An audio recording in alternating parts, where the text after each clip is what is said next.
From sunrise to sunset, recycling is more than a job. It's a way of life. Early mornings, late nights, hard work that turns the old into something new. Recyclers power the economy, and ReMatter is built to power you. Making those long days easier with smarter tools like scale ticketing, payments, dispatch, and everything in between. We bring it all together so you can focus on what matters most, growing your business and serving your community. Driven by the spirit of recyclers everywhere. ReMatter. Built for recycling. Built for you. Welcome to Hannah in the Hallway.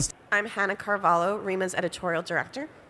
I'm interviewing a few people attending ReMA 2025 to talk about their work and how it relates to the recycled materials industry. And today I'm joined by Bobby Schneider with the Energy Security Agency.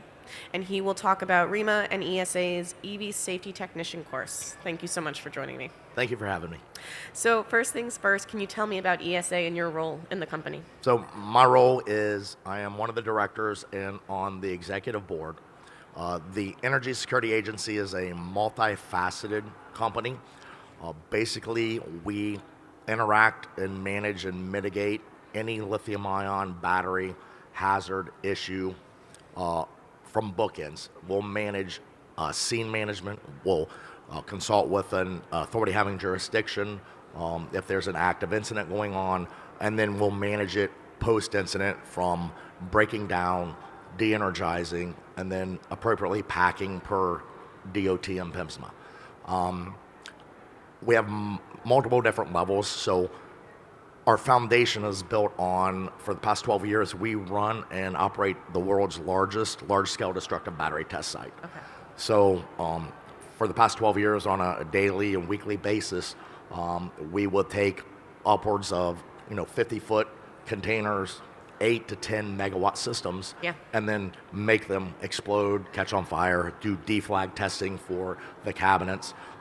We do private testing, we do military, we've done governmental testing. We're currently finishing up the NFPA and a grant study for EV suppression. Okay. So heavily involved in all those areas. Our company's made up of full-time firefighters that are still currently active, that are USAR specialists, rescue technicians, hazmat specialists, engineers, and high-energy electricians. So out of that foundation, we do education for fire departments, tow and recovery, law enforcement, recyclers, any entity that would interact with batteries. We manage multiple OEMs' batteries. Okay. So Honda, GM, if they have a battery that has had an incident and needs to be managed, we'll go all over North America and manage that battery. And then we do consulting as well. We manage Google Waymo's fleet and all of their batteries. Oh, wow. And then we do incident response globally.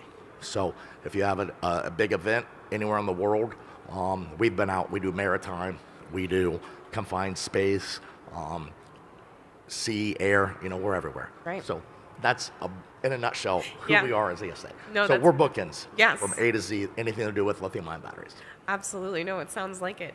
I know you mentioned a little bit about education, and especially when it comes to like the recycled materials industry. Can you kind of tell me about how your work interacts with the industry?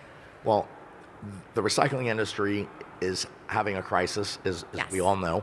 And a few years ago, when you were ISRI, they reached out to us and said, hey, we need some education. Our industry's struggling, and it's just going to get worse as the first generations of EVs in the next couple of years start coming full in. Absolutely. And so we sat down and had discussions, and understanding what we could bring to the table, we built a specific program for the recycling industry, that the EV battery technician course, that can take from the basic level of, we teach sight, smell, sound, so that anybody and everybody in the vicinity or working at that location would have an indication of, hey, something's wrong, right? And then what to do about it, whether it's immediately call 911 or if there are other things and opportunities. And then we would go deeper. What are the things that you could do by utilizing thermal imaging cameras, 4 gas meters or CO meters? Right. We train on that. We train about fire blankets. And then we'll even go further and train, this is how maybe you should think about setting up your site. Sure. If you're managing batteries, what's the best way to do it? what's the safest way, where should you maybe do your, dropping the batteries and things like that. So, No, that's great. yeah. So you kind of walked me a little bit through the course, which is great. What do you hope participants, or what is the goal that participants should have when they complete the course? Number one is safety Yeah. and awareness of lithium-ion batteries and what they can do and how to recognize. Early recognition is key. Because if you can recognize something early, you might be able to do something about it before it burns down the structure itself, right? The last thing you want to do, or creates a giant hazard and a giant fire. So overall safety is our primary goal of our organization, and then early understanding. Yeah. Right. That makes perfect sense. So I know that obviously there's a lot of for the technician course, it's to kind of help recyclers safely handle these kinds of batteries. How does it teach them how to do so? Like what parts of the program help them learn that? So it's a 2-day course. Yeah. And normally, depending on how many are in the class, we'll Sure. split it up, or you do 1 day and 2 day. On one of the days, you get an intro to lithium-ion batteries, lithium-ion 101, Right. and then the hazards that they present, the recognition and a way to recognize it, and then the tools that you can use to help get early recognition, right? And then also the site setup and a workflow and a concept. Triage is what we call it, like on the fire EMS side, when you receive these cars or these batteries, get an evaluation, triage them, understand, is there damage to them? Maybe this one doesn't need to be inside, maybe it should be outside. Maybe we should have some type of isolation bay or barrier, those concepts. The second day is with our engineering team and electricians, where they'll go through basic electricity 101, all the way up to, at our lab, we have full battery packs.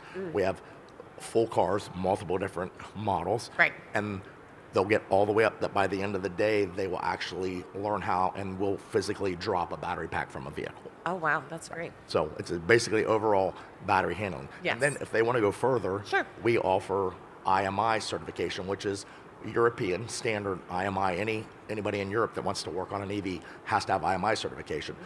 It's not required here in the US, but it is still the highest level of certification that you can get. And our lead engineer has been granted the ability through IMI to grant that. So then we can run IMI certification from 1 to 4. And that can go all the way up to not just dropping a battery pack, but then breaking it down to a module, breaking it down to a cell level, doing state of health, cell balance, and a lot of nerdy stuff. But yeah, it's very technical. No, it's okay. I love to hear about the nerdy stuff. That's always good.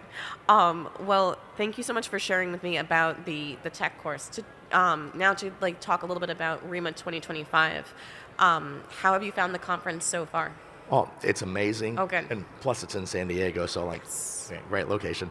The biggest thing is just interacting with all the other partners in the industry. And I think that's the key to coming to a conference like this.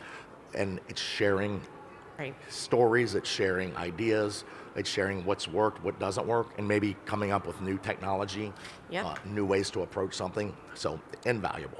Absolutely. Well, thank you again so much for joining me. I really appreciate it. Yeah, and thank you for your time. Awesome. Yeah. Thank you.